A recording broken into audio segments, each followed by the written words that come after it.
segunda temporada. 2 dias se passaram desde que os jovens foram deixados para trás na ilha, após os eventos que culminaram na queda do Jurassic World e na morte da Indominus Rex.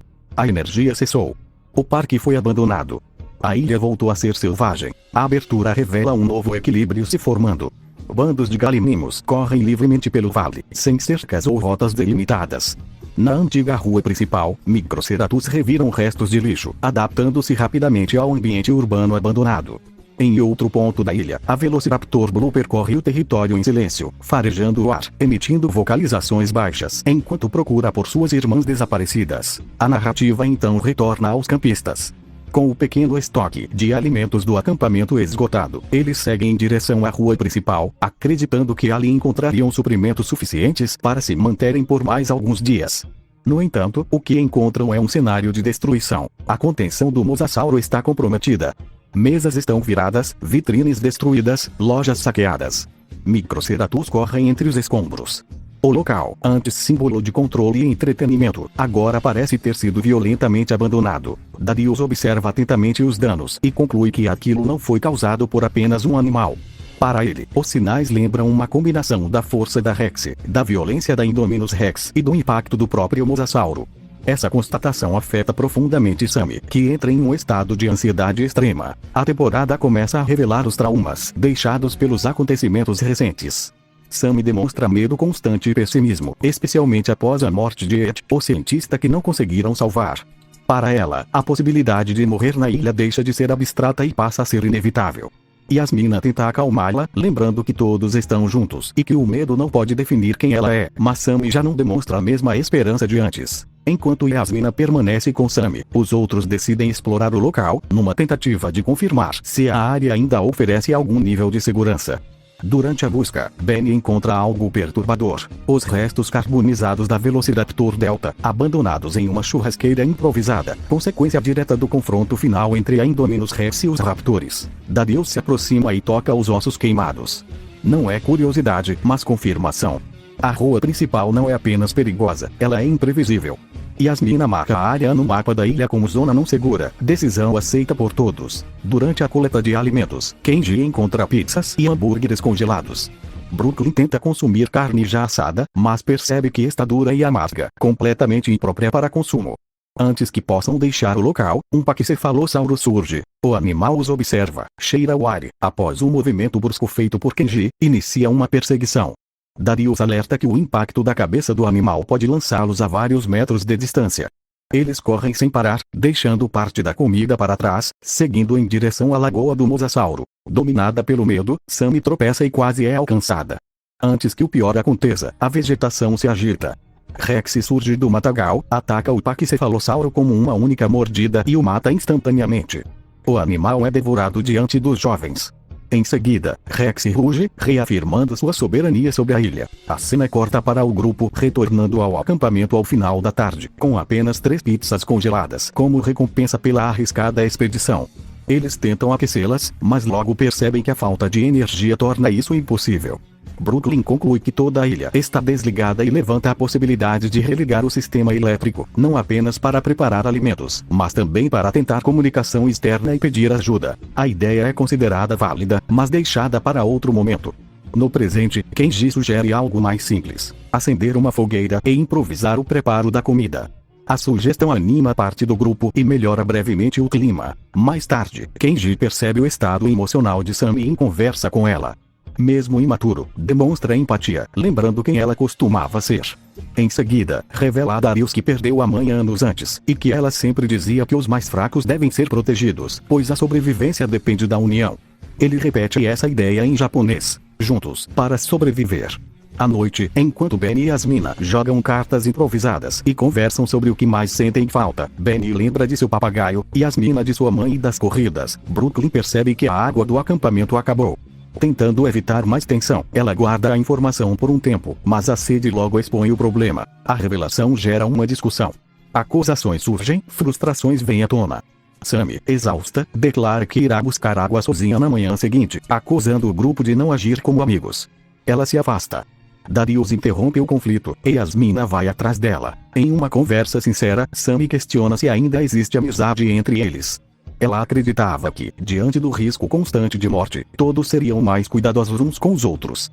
Yasmina admite que também sente medo, que sempre teve dificuldade em confiar nas pessoas e que nunca teve muitos amigos. A troca não resolve todos os conflitos, mas cria entendimento. O episódio se encerra com um novo amanhecer. Brachiosauros se tocam calmamente em meio à vegetação.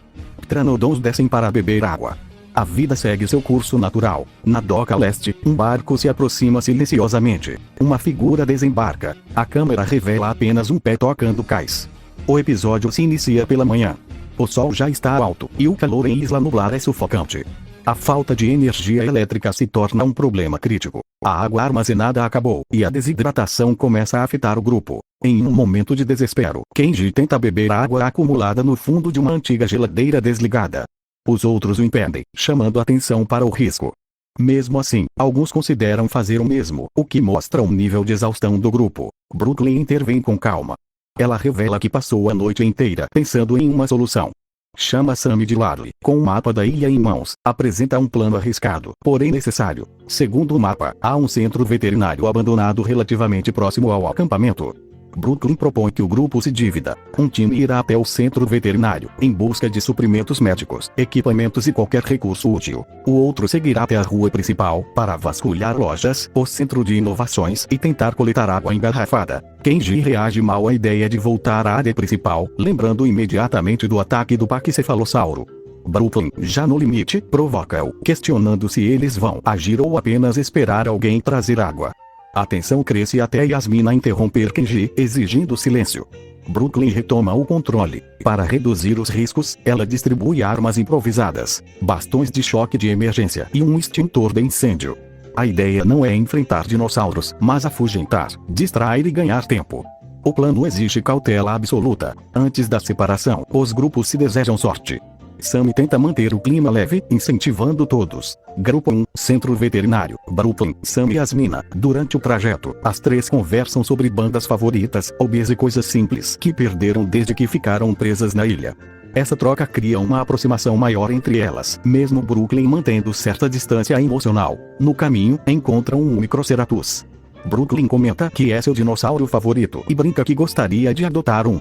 O momento é breve, mas humano. Quando Yasmina menciona o incidente de San Diego, 1997, o clima pesa, mas Sammy suaviza a situação. Ao chegarem ao centro veterinário, encontram o local parcialmente abandonado. Vasculhando as salas, descobrem medicamentos e suprimentos, equipamentos de contenção, armas esquecidas. Yasmina encontra uma pistola. Brooklyn, um bastão de choque, ração para dinossauros doentes nas jaulas. Encontram vários animais debilitados. Sammy, superando o medo, alimenta um Gallimimus enfraquecido, apelidando-o de Susan. Aos poucos, elas libertam outros herbívoros presos, entendendo que aqueles animais estão tão vulneráveis quanto elas. Por fim, encontram um Metriacantossauro grande, listrado e instável, ainda vivo dentro de uma jaula. Sammy hesita. Não quer deixá-lo morrer. Yasmina discorda, apontando o perigo. Brooklyn argumenta que não há como alimentar um carnívoro daquele porte. Mesmo assim, Sammy insiste. Contra todos os avisos, a jaula é aberta. Grupo 2, Rua Principal, Darius, Kenji e Benny. O trio avança com extremo cuidado. Kenji mantém o bastão de choque pronto. Darius segura firmemente o extintor. Ao passarem pelo tanque do Mosasauro, Benny percebe restos da Indominus Rex ainda visíveis na água. A cena o abala profundamente. Darius tenta tranquilizá-lo, afirmando que aquela ameaça não existe mais. Eles entram no centro de inovações. Tudo está silencioso demais. Ao se aproximarem do T-Rex Kingdom, percebem algo aterrador. Rex está dormindo diante da entrada, imensa, imóvel como uma força da natureza. Sem alternativa, entram lentamente no prédio. Lá dentro, não encontram nada útil. Quando decidem sair, percebem que Rex não está mais onde estava. Antes que possam reagir, sentem o ar quente de sua respiração. Rex ruge. O grupo corre em pânico. O extintor cai e dispara, liberando gás diretamente no rosto da T-Rex. Enfurecida, Rex os persegue por alguns instantes, mas acaba recuando, irritada e desorientada. Mais tarde, os meninos a observam de longe, coçando o corpo em estruturas, como um animal selvagem, antes de retornar ao seu território. Mas o perigo não acabou. Pachycephalosaurus surgem, atraídos pela confusão. O trio foge desesperadamente. Clímax e consequências de volta ao centro veterinário. O Metriacantossauro recém-liberto persegue o grupo das meninas. Yasmina é encurralada. No último segundo, Sam age por instinto e crava uma faca no pescoço do animal, causando dor intensa, mas sem matá-lo imediatamente. As três fogem em direção ao acampamento. No caminho, reencontram os meninos, exaustos em fuga. Pachycephalosaurus os seguem, mas não conseguem subir as estruturas do acampamento, desistindo pouco depois. Pela primeira vez em dias, os campistas sobrevivem a mais uma jornada. À noite, acendem uma fogueira. Cansados, machucados e famintos, riem, contam histórias e tentam se lembrar de quem eram antes da ilha. Kenji grava áudios antigos de Dave, arrancando risadas do grupo. Mas a paz é breve. Ao longe, uma fogueira é vista. Há outras pessoas na ilha. Enquanto isso, próximo ao centro veterinário, 4 pachycephalossauros pastam tranquilamente até que outro metriacantossauro chega à área afugentando todos, atraído pelo cheiro de sangue e pelos gritos de dor de seu companheiro ferido. Agora que ambos estão bem, a caça começou. O episódio se inicia na transição entre a noite e o silêncio. A fumaça observada à distância ainda é tema de debate entre os campistas. A possibilidade de caminhar pela floresta escura divide opiniões, mas o receio coletivo fala mais alto. Não há pressa que supere o instinto de autopreservação. Decidem aguardar o amanhecer. A noite passa de forma inquieta, marcada por sons distantes e pela sensação constante de que a ilha observa. Manhã, a ilha desperta com a chegada da luz, Isla Nublar revela sua rotina indiferente. Próximo ao acampamento, Microceratopus caminham entre mesas e objetos abandonados, vasculhando restos humanos com curiosidade cautelosa. O canto despreocupado de Kenji ecoa ao longe e, por um breve instante, a normalidade parece possível. Os pequenos dinossauros fogem assustados, lembrando aos jovens que ali nada permanece sob controle por muito tempo. Revigorados pelo descanso, eles partem em direção ao ponto onde haviam visto a fumaça. O deslocamento se transforma, quase sem perceberem, em uma corrida leve pela floresta. Não há pressa, não há medo imediato, apenas corpos jovens se movendo, lembrando vagamente do que era viver sem ameaça constante. Até que o terreno muda. Kenji escorrega, perde o equilíbrio e cai para fora da trilha, emergindo em um campo aberto. O grande lago silêncio se impõe. À frente dele se estende um vasto vale, dominado por um grande lago cercado por montanhas antigas. Ali, dezenas de dinossauros coexistem em um equilíbrio quase perfeito. Brachiosauros e apatossauros se movem lentamente, galimimos cruzam a margem em bandos, Microceratopus disputam o espaço próximo à água. Estegossauros repousam à distância. Pteranodontes mergulham e retornam ao céu. Entre eles, a Velociraptor Blue caminha sozinha, alerta, mas não agressiva, uma predadora consciente de seu lugar naquele ecossistema. A cena se alonga. Não há música alta, não há pressa. Apenas respiração contida. Para os campistas, é a primeira vez desde o abandono que a ilha não parece uma prisão, mas um mundo vivo que segue existindo sem eles. Kenji quebra o silêncio, sugerindo que poderiam utilizar aquela água. A resposta de Darius vem calma, quase respeitosa. Aquela água pertence aos dinossauros, não é segura para humanos. Sammy brinca com a ideia de parasitas pré-históricos, arrancando sorrisos nervosos, mas ninguém realmente ri alto. Darius registra tudo em seu caderno. Pela primeira vez, ele não escreve como fã, escreve como sobrevivente. Um movimento chama a atenção. Um Sushomimo surge à margem do lago. Kenji instintivamente empunha uma faca, o corpo tenso. O animal sequer os observa. Bebe água com tranquilidade, ignorando completamente a presença humana. A mensagem é clara. Nem tudo ali existe para caçá-los. Brooklyn, com relutância, lembra o grupo do objetivo. Eles se afastam do vale em silêncio, levando consigo a sensação de que invadiram algo sagrado. O ataque e o som de um disparo rompe a quietude da floresta. Antes que possam reagir, o Metriacantossauro surge entre as árvores. Seu corpo carrega sinais claros de dor, respiração irregular, movimentos agressivos, a faca ainda cravada em seu pescoço. Não há estratégia, apenas instinto e sofrimento. O ataque é confuso e brutal. Benny se joga para longe no último segundo. Yasmina é atingida e cai, o impacto arrancando-lhe o ar. Darius sente o deslocamento de ar quando as mandíbulas passam perto demais. Kenji tenta reagir, gritando, avançando mais por desespero do que coragem. O animal não caça. Ele ataca. Um sinalizador explode próximo, lançando luz e ruído. O Metriacantossauro recua, desorientado, desaparecendo na mata com um rugido carregado de dor. O silêncio que se segue é pior. Os humanos Api surge primeiro, arma em mãos, postura fria. Logo atrás, Mitch e Tifa aparecem com semblantes preocupados, oferecendo ajuda, água e abrigo. Revelam que a fogueira observada na noite anterior era deles. No acampamento improvisado, os campistas comem como não faziam há dias. O alimento quente traz alívio imediato, mas não elimina a atenção. Mitch se apresenta como ecoturista, exibindo registros de animais ao redor do mundo. Seu interesse cresce visivelmente quando Darius menciona espécies da ilha. Tiff se aproxima de Sammy com facilidade, criando empatia ao mencionar sua infância no campo. Api permanece afastado, observando, avaliando. Kenji tenta conversar com ele, mas é repelido com rispidez e humor agressivo. Api menciona, quase por acaso, ter trabalhado para a Engen. O nome pesa no ar. Ao se afastar do grupo, Kenji escuta sons conhecidos na mata. Ele encontra Bolota, maior, mais forte, mas ainda claramente vulnerável. Benny se aproxima. O reencontro não é afetuoso. Bolota não demonstra carinho, apenas reconhecimento. Ainda assim, escolhe segui-lo, mantendo distância, como um animal que aceita companhia, não posse. Mitch e Tiff observam com interesse evidente. Tiff comenta sobre o filhote com atenção excessiva. Api observa de longe e murmura, quase para si mesmo, que espera que tenha piedade do pequeno dinossauro. A câmera se afasta lentamente, deixando claro que, naquele momento, os dinossauros já não são a maior ameaça da ilha.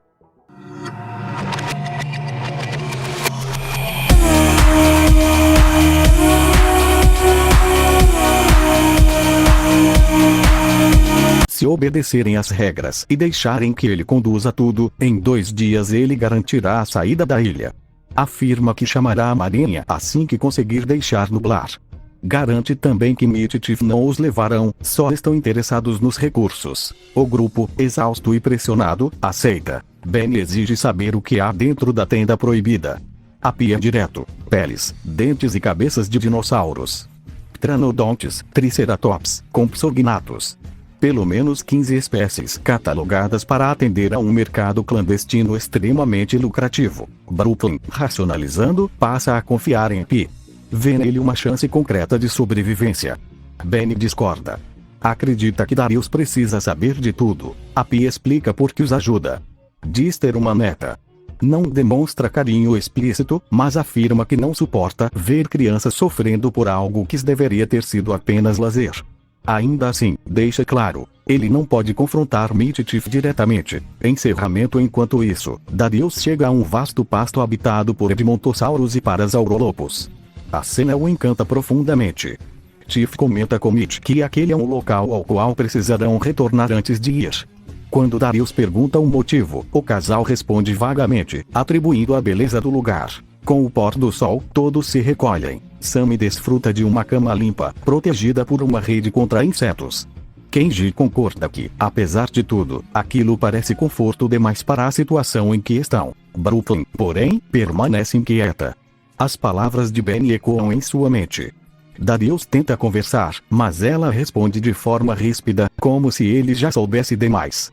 Ele se afasta, confuso. Brooklyn se arrepende imediatamente, mas não o chama de volta. O episódio termina com o som seco de um disparo. Na escuridão, um edmontossauro abatido é arrastado por figuras humanas desconhecidas. E fica claro, os verdadeiros predadores ainda não se revelaram por completo. Darius, Sammy, Mitch e Tiff avançam pela mata em direção ao bebedouro natural indicado nos mapas antigos do parque. Sammy fala em tom mais alto do que o necessário, empolgada demais com a conversa. Darius pede silêncio, lembrando que haviam sido atacados recentemente por um grande carnívoro. A floresta não era mais um lugar neutro. Mitch ri da preocupação. Comenta, de maneira casual demais, que achará uma triacantossauro impressionante. Diz que seria o tipo de animal que ficaria muito bem exposto. Darius acompanha o riso, sem compreender o subtexto. Ao alcançarem o bebedouro, o grupo desacelera instintivamente. O local está tomado por vida. Herbívoros de grande porte se reúnem ao redor da água. Edmontossauros, apatossauros, braquiossauros. Todos mantêm distância respeitosa de uma presença maior. No centro, bebendo calmamente, está a Rex. Não como uma predadora ativa, mas como soberana absoluta daquele espaço. Nenhum animal ousa confrontá-la. Tiff observa em silêncio por alguns segundos. Depois ri, encantada. Comenta com Mitch, em tom baixo, que aquelas crianças estavam sendo muito úteis. Diz que talvez merecessem uma gorjeta, uma das cabeças, quem sabe. Darius se vira, confuso. Não entende se aquilo é sarcasmo. Mitch aproveita a dúvida. Pede que ele imagine aquela mesma T-Rex, antes estrela do parque, agora valendo mais morta do que viva. ossos, crânio, dentes, cada parte rendendo cifras que o casal jamais conseguiu reunir em anos de trabalho. O ar muda. Tiff se afasta discretamente e fala pelo rádio, pedindo a Pi que dobre o armamento. A resposta não vem, mas o gesto basta. Darius entende. Sammy entende. O choque é imediato. Sammy começa a chorar. A negação vem em ondas. Ela grita, chama os dois de monstros, pergunta como puderam fingir cuidado, amizade, proteção. Darius tenta contê-la, pede calma, pede silêncio. Mitch se aproxima de Darius, agora sem disfarces. Diz que, se Sammy continuar daquele jeito, a gorjeta vai acabar sendo só para ele. Darius responde firme: aquilo é crime. Roubo de patrimônio científico. Alimentar o mercado clandestino construído sobre extinção. Tiff ri. Diz que, se eles insistirem em atrapalhar, podem simplesmente ficar na ilha. Sammy reage antes de pensar. Acerta Tiff com um golpe e arranca o rádio de sua mão. Corre. Chora enquanto corre. Não é só medo, é traição. Darius a segue, gritando para entrarem na floresta e despistarem o casal. Tiff saca a arma e dispara. O tiro não acerta ninguém, mas explode próximo a um Edmontossauro. A manada entra em pânico. Herbívoros correm, empurram-se, espalham-se. O caos se espalha pelo bebedouro. O rugido da Rex ecoa, não por fome, mas por confusão. Ela se afasta, desaparecendo entre as árvores. Sammy, em desespero, deseja em voz alta que os animais os alcancem. Darius ignora. Diz que precisam voltar ao acampamento. Código vermelho. Agora, no acampamento, os demais campistas ainda tentam manter a normalidade. A Pi está presente, armado, atento. Darius e Sammy chegam esgotados. Explicam o essencial. Não há tempo para detalhes. O medo é suficiente. A Pi entende rápido. Vê ali uma oportunidade. Parabeniza os jovens por terem percebido a verdade antes que fosse tarde demais. Assume o controle com naturalidade, quase sem esforço. Brooklyn recebe os pedidos de desculpa em silêncio. O abraço coletivo acontece, mas não apaga tudo. Kenji, impulsivo, chega a abraçar a Pi. Pela primeira vez, alguém parece saber o que está fazendo. Eles partem pela mata, levando apenas o necessário. Bolota segue com dificuldade, mas não fica para trás. Alguns minutos depois, Mitch e Tiff retornam ao acampamento. Tiff está diferente. A perda do controle a deixou instável. Fala em matar as crianças com as próprias mãos. Mitch tenta pensar estrategicamente. Talvez atraí-las até os dinossauros, usar o ambiente contra elas. Perguntam por Pi. A resposta é óbvia demais. Tiff comenta, com desprezo, que a neta dele sempre foi sua fraqueza. Eles entram na tenda. O silêncio que se segue é pesado. Ali dentro, encontram apenas destruição. Restos. Sinais claros de que algo deu errado. A partir daquele momento, fica evidente. Os dinossauros não são mais o maior perigo da ilha. O episódio inicia com os campistas em movimento, agora acompanhados por Pi. Após dias de fuga e improviso, eles encontram um carro abandonado em relativo bom estado. Com esforço, conseguem ligá-lo. A Pi assume o comando, afirmando que aquele veículo pode levá-los até a doca leste da ilha. Durante o trajeto, o clima dentro do carro é carregado por conversas sinceras. A Pi, visivelmente mais humano do que aparentava, agradece a Brooklyn por ter confiado nele e reconhece Kenji, a quem chama de Fortão, por lembrar quem ele realmente é. Em um raro momento de fragilidade, lágrimas discretas escorrem por seu rosto. Brooklyn o conforta, lembrando que sua neta ainda o ama profundamente. A tensão retorna quando dois metriacantossauros surgem e começam a atacar o veículo. Eles golpeiam a lataria, tentando forçar a parada. O carro é empurrado em alta velocidade até uma área aberta e rochosa. A Pi acredita que pode despistá-los entre as pedras, mas os predadores avançam com fúria, movidos pelo instinto e pela dor. Percebendo que não há saída, a Pi toma uma decisão definitiva. Ele ordena que Kenji assuma o volante, contra os pedidos desesperados do grupo, especialmente de Benny. Salta do carro para atrair os animais. Enquanto os campistas fogem, a Pi enfrenta o destino em silêncio. Não grita. Não recua. Apenas aceita. Suas últimas palavras são simples e diretas. Um agradecimento. A perda é devastadora. Sammy entra em prantos. Benny tenta consolá-la. Brooklyn também chora, enquanto Kenji afirma, com voz embargada, que o sacrifício foi feito para salvá-los. O carro segue adiante, carregando não apenas sobreviventes, mas o peso daquela escolha. Em paralelo, Mitch e Tiff percorrem a ilha com desprezo aberto. Reclamam, zombam e exibem sua natureza mesquinha. Ao encontrarem o antigo acampamento dos campistas, incendiam tudo. As pontes caem, os abrigos são destruídos e eles riem diante da ruína. Nada resta. De volta aos campistas, surge um dilema moral. Brooklyn defende a ideia de proteger os dinossauros. Darius acredita que é possível impedir o casal. Sam lembra que, se não agirem, Mitch e Tiff simplesmente fugirão e continuarão matando. Ao reconhecerem Bolota como uma vida tão valiosa quanto a de qualquer outro animal da ilha, inclusive a Rex, eles decidem ficar e resistir, mesmo sabendo o risco. Kenji assume uma postura inédita. Ele reduz a velocidade, liga o rádio e toca Moritan Felin, tentando manter o grupo unido. Enquanto isso, Mitch e Tiff chegam ao grande lago. Ali, dinossauros convivem em relativo equilíbrio. Edmontossauros, Apatossauros, Triceratops, Pachycephalosaurus e a Velociraptor Bru. Tiff observa e afirma que aquilo vale uma fortuna. Cada vida ali tem preço. Os campistas se aproximam, mas no caminho passam perto dos Stegoceratops, que reage violentamente e destrói o carro. O animal logo retorna a pastar, indiferente. Kenji o xinga. Darius o chama de erro. A tensão quase vira tragédia, mas Yasmina lembra a todos que a missão não pode parar. Ao chegarem ao lago, os campistas tentam alertar os dinossauros. O clima explode. Tiff atira em Darius e erra. O Stegoceratops retorna, causando caos e separação. Mitch aproveita o momento e captura Darius. Ele agora é refém. Com armas apontadas, o casal propõe um acordo. Darius será mantido vivo se cooperar e ajudar a capturar e matar a Rex. Tiff tenta manipular Sammy, fingindo reconciliação. Sammy responde com desprezo. Brooklyn afirma que ninguém ali será usado novamente. Contra todas as expectativas, Darius aceita ir com o casal.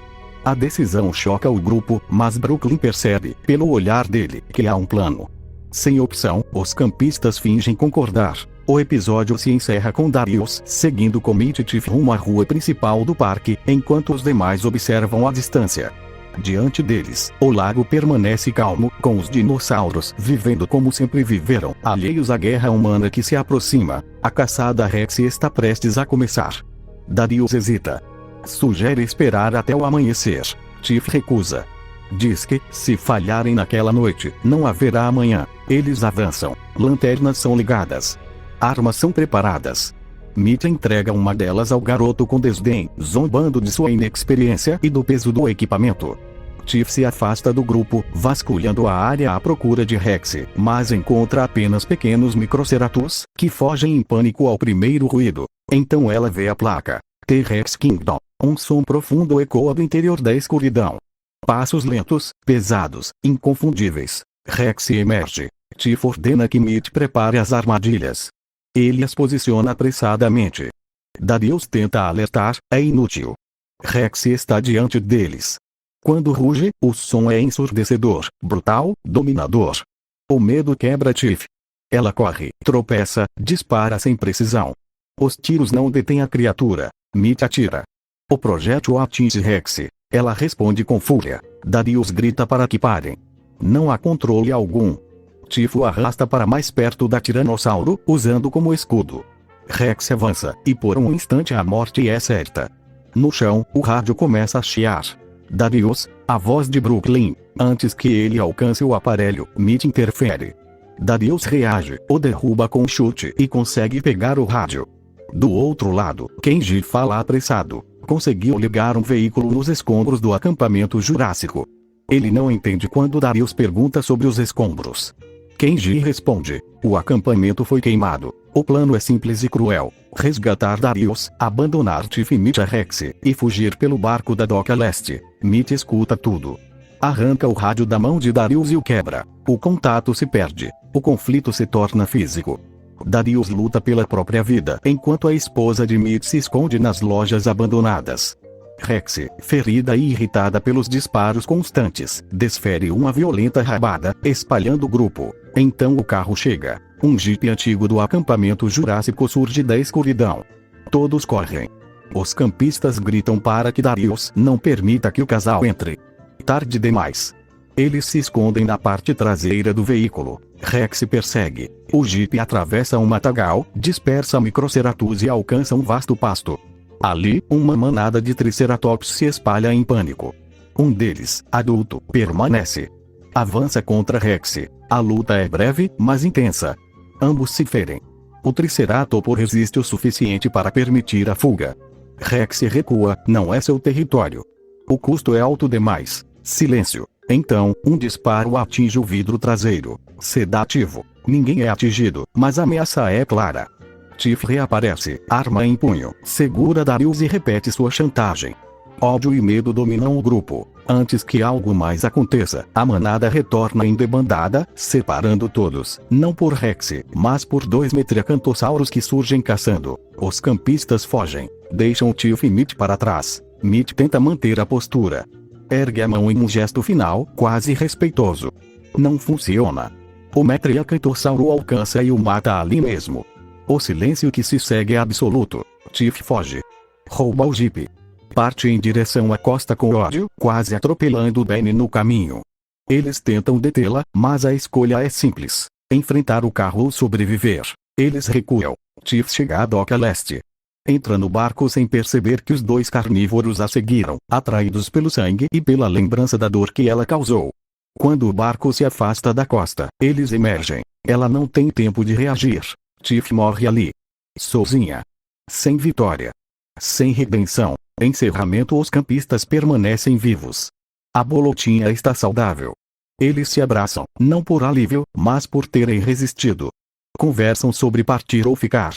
Decidem sobreviver juntos, na ilha. A vida continua. Brachiosauros se aproximam e se tocam suavemente. Pteranodons cruzam o céu. Um carnotauro ruge do alto de uma colina, soberano. Corte. Cena pós-final. 7 meses depois no subsolo, o gelo derreteu. A água pinga lentamente. Algo congelado começa a se mover. O sistema não tem energia. A hibernação falha. Um organismo, com sangue mais frio que a neve, desperta. No laboratório de genética, algo se liberta. A ilha nunca esteve segura. E essa foi a segunda temporada da minha reescrita de Acampamento Jurássico. O que você mudaria? O que você achou? Deixe nos comentários. Forte abraço e até mais.